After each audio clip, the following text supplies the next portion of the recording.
2016 IBM நிறுவனத்தின் செயற்கை நுண்ணறிவு கணினியான வாட்சன் சில நிமிடங்களில் 2 கோடி தரவுகளை அலசி நோயாளி ஒருவரின் புற்றுநோயை கண்டுபிடித்தது. சீனாவில் 50க்கும் மேற்பட்ட மருத்துவமனைகள் இயந்திர மனிதர்களை பணியில் அமர்த்தியுள்ளன. அவை அங்கு வரும் நோயாளிகளின் குரலையும் முகத்தையும் அடையாளம் கண்டு அவர்களின் கேள்விகளுக்கு பதில் சொல்கின்றன.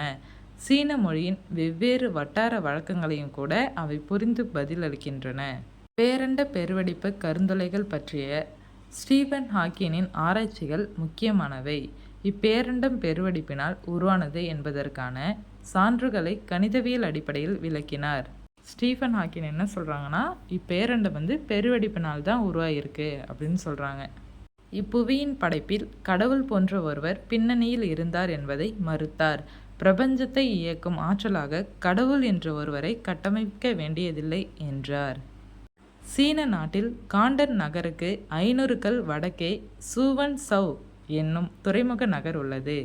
பண்டைய காலத்திலும் இது சிறந்த துறைமுகமாக விளங்கிற்று. அந்த காலத்தில் தமிழ் வணிகர்கள் இந்நகருக்கு அடிக்கடி வந்து சென்றுள்ளனர். அதன் காரணமாக சீனாவில் சிவன் கோயில் ஒன்று கட்டப்பட்டுள்ளது.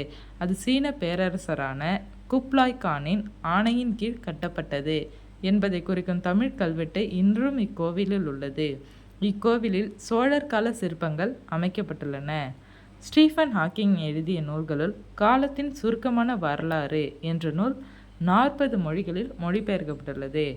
1988ஆம் ஆண்டு வெளிவந்த இந்நூல் பெருவெடிப்பு கருத்துக்களை ஆகியவை பற்றிய அரிய உண்மைகளை பொதுமக்களிடையே பரப்பி 1 கோடி படிகளுக்கு மேல் விற்பனையானது.